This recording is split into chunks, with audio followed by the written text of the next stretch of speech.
Boa noite, queridos. Tudo bem com vocês?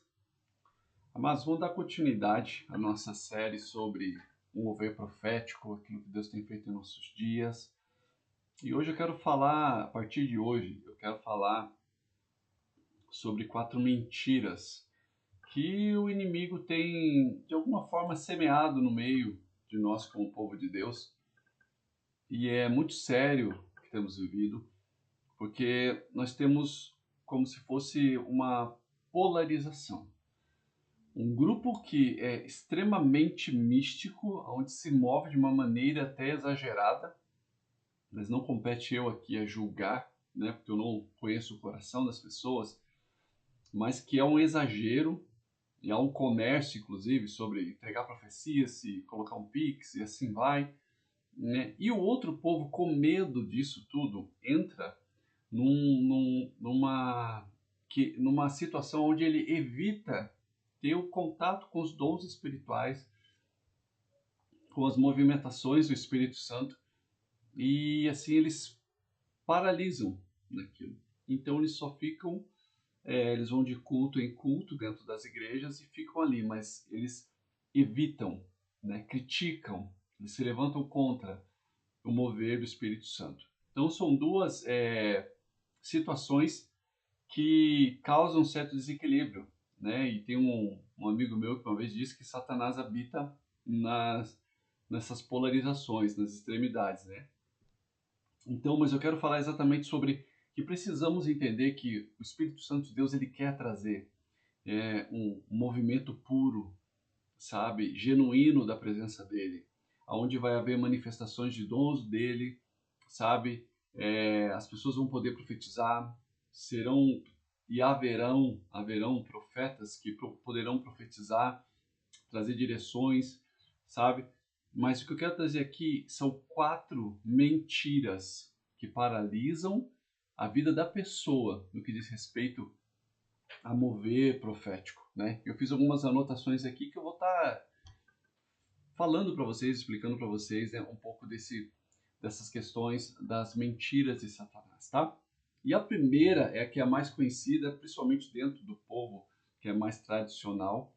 E eu não estou aqui para falar de igrejas tradicionais ou pentecostais, deixar bem claro que é uma compreensão de vivência e não de uma opinião pessoal, tá bom? E o primeiro é cessacionismo. Né? E vocês já ficaram sabendo, já sabem, já ouviram de outras pessoas de um movimento cessacionista, que se resume de duas situações. A primeira é que as manifestações do Espírito Santo, milagres, sinais, maravilhas, eles terminaram quando o último profeta morreu, o último apóstolo morreu, no caso João.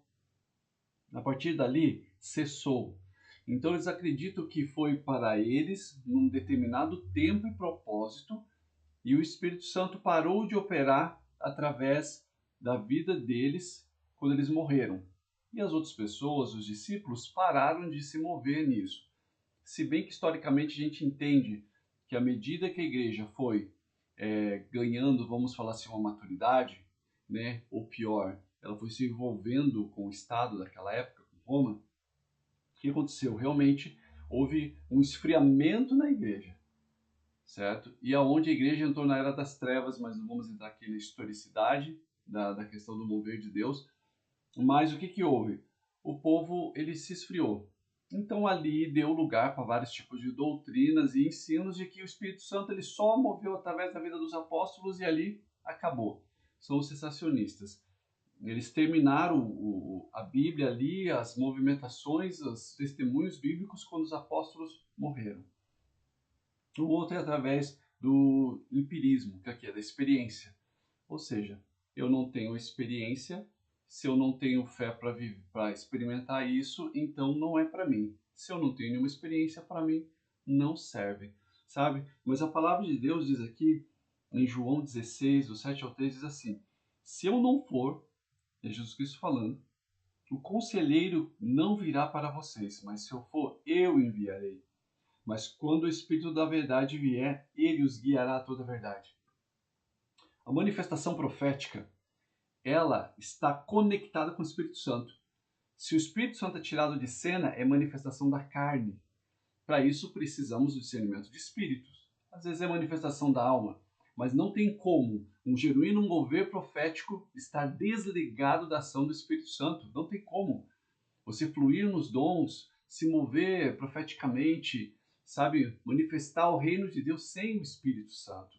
Você pode fazer isso na obra da carne, na obra da tua alma, porém, sem o Espírito Santo não tem como. Se nós vemos o avivamento da Azusa, depois a gente pode trazer algo relacionado sobre a história dos avivamentos mesmo, nós começamos a compreender de que Deus opera ainda hoje, Ele é o mesmo ontem, hoje e sempre. Sinais, maravilhas, curas ainda acontecem nos nossos dias. Porém, o cessacionismo, ele barra isso. Por quê? Porque geralmente são pessoas que não tiveram uma experiência profunda com o Espírito Santo. E muitos são cristãos genuínos, têm conhecimento bíblico profundo. Porém, eles barram através de uma experiência que não é deles, é de outros, de um ensino que não é de outros, mas não é uma vivência deles. Então, o que nós precisamos fazer é ficar no equilíbrio, aonde nós experimentamos Deus, a presença e a manifestação de Deus de maneira correta, aonde eu posso funcionar, vamos falar assim, fluir nos dons do Espírito, na presença de Deus, ter palavras de conhecimento, sabedoria, discernimento de espíritos, que a gente precisa muito disso, para que nós possamos realmente experimentar. E nós precisamos do fogo do Espírito Santo sendo derramado sobre nós. Então nós precisamos entender o batismo do Espírito Santo, o dom de línguas, sabe? Então Deus ele é o mais interessado em que nós possamos viver e se mover na presença dele de forma intensa e profunda.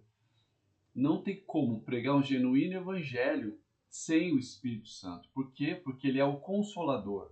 Ele está habitando dentro de nós. Ele nos dá a unção, a graça, a capacidade de anunciar o evangelho de Jesus Cristo pelo poder de Deus, tocando as pessoas, manifestando o reino de Deus.